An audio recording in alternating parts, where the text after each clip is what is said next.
এইফালে দেখিছে বালি আৰু পানী আহি আছে। আমি কি কাৰণে আচলতে এনেদৰে জাপ মাৰি আছো আৰু এই ইয়াতে এটা নতুন মাথাউৰি প্ৰায় 4 কিলোমিটাৰ ইমান হ'ব। ডাইৰেক্ট নদীৰ পৰা নদীৰ পৰা ডাইৰেক্ট আহিছে। এটা চাওক অনুপ দা, হয় এইফালে যিটো বালি বঢ়াইছো হয় এইটো আপোনাৰ মিনিমাম 1.5 উচ্চতা।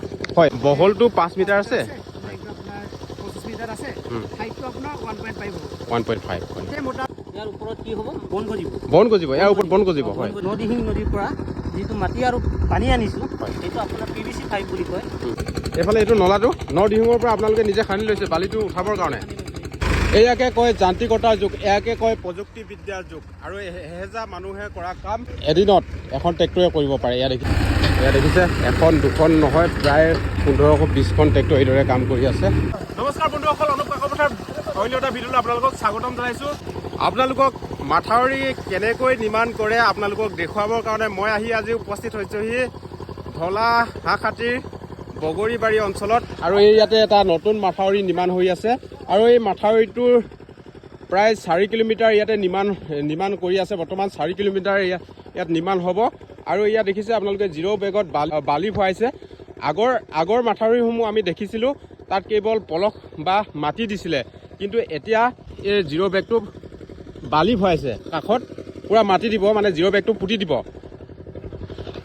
আৰু কিদৰে নিৰ্মাণ কৰে সবিশেষখিনি জনাবৰ কাৰণে মই এজন দাদাৰ ওচৰলৈ গৈছোঁ।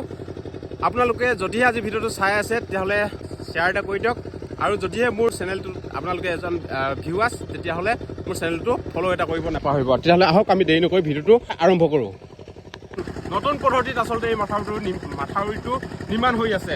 আপোনালোকে দেখিছে এটা বহুত ডাঙৰ 0 বেগ এইফালে বালি ভৰাইছে আৰু বালি ভৰাই এইদৰে ফিটিং কৰিছে। মই আপোনালোকক পৰিৱেশটো দেখুৱাই লওঁ প্ৰথমে।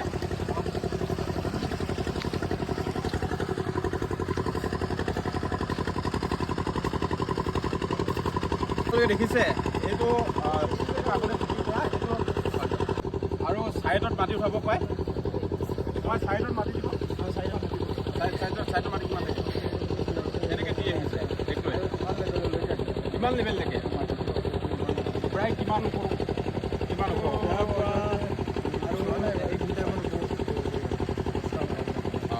ইয়াৰ ওপৰত বহুত কাম আছে, ইয়াত বহুত কাম আছে আৰু আৰম্ভ হৈছিল। আৰু এইফালে দাদা আছে, এই বেগটো কি বেগ বুলি কয়? এইটো 0 বেগ বুলি কয়। আৰু ইয়াৰ আয়ুসটো কিমান? মিনিমাম 100 বছৰ। আৰু ইয়াত আমি শুনিছোঁ কি ইয়াৰ যিটো বেগ দিছে ইয়াৰ ওপৰত বন গজিব। হয়, মাথাউৰিটো যথেষ্ট দীৰ্ঘম্যাদী হ'ব নহয় জানো? ভাল হ'ব। হয়, আৰু ৰাইজৰ কাৰণে উপকৃত হ'ব। যিকেইটা মাথাউৰি দিছিলে হয়, সেইকেইটা আচলতে দীৰ্ঘম্যাদী সহায় গৈ আছে। গতিকে এতিয়া গভৰ্ণমেণ্টৰ ফালৰ পৰা এইটো আধুনিক পদ্ধতিৰে নিৰ্মাণ কৰা হৈছে। হয়, আৰু কি হ'ব, এইটো যদি হয় তেতিয়াহ'লে ৰাইজৰ নিৰাপদ হ'ব। হয়। আৰু আপোনালোকক দেখুৱাবৰ কাৰণে গৈ আছোঁ এডাল পাইপ। এই পাইপডাল দেখিছে, এই পাইপডাল ক'ৰ পৰা আহিছে?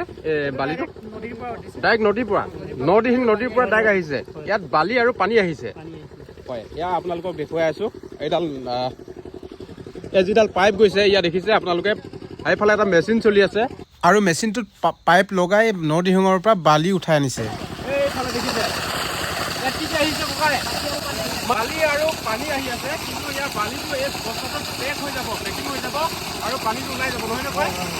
আৰু এই কিমান মিটাৰ আছে এইটো? দীঘলটো 25 মিটাৰ, আৰু বহলটো 5 মিটাৰ। এয়া দেখিছে কিদৰে আচলতে এই মাথাউৰিটোত এনেদৰে আমি জাপ মাৰি আছোঁ। কি কাৰণে জাপ মাৰিছোঁ ককাইজনে খুব ধুনীয়াকৈ বুজাই ক'ব। ককাইদেউ, আমি কি কাৰণে আচলতে এনেদৰে জাপ মাৰি আছোঁ? জাপ মৰাৰ কাৰণটো হৈছে কি, ইয়াত যিটো মাটি হৈ আছে, হয়, মাটিটো কাৰণ বহল হৈ যাবৰ কাৰণে, যিটো বালি গৈ আছে বালিটো বহল হৈ যাব কাৰণে যিমানে কৰিম তাৰমানে সিমানে বহল হৈ গৈ থাকিব। ককাই, এনেকুৱা এটা বেগ সম্পূৰ্ণ বালি সোমাবৰ কাৰণে কিমান সময় লাগে? এইটো 6 ঘণ্টা লাগে। 6 ঘণ্টা। এইফালে এইটো নলাটো নদীহিঙৰ পৰা আপোনালোকে নিজে খান্দি লৈছে বালিটো উঠাবৰ কাৰণে। হয়, এতিয়া মিস্ত্ৰীয়ে ইয়াত কাম কৰি আছে। ইফালে আপোনাৰ তাতো এজন লাগি আছে, তাত মেচিনটো পানী ঢালিবলগীয়া হয়, কাৰণ মাটিটো গৰম হৈ গ'লে মানে ইয়াত জাম হয়।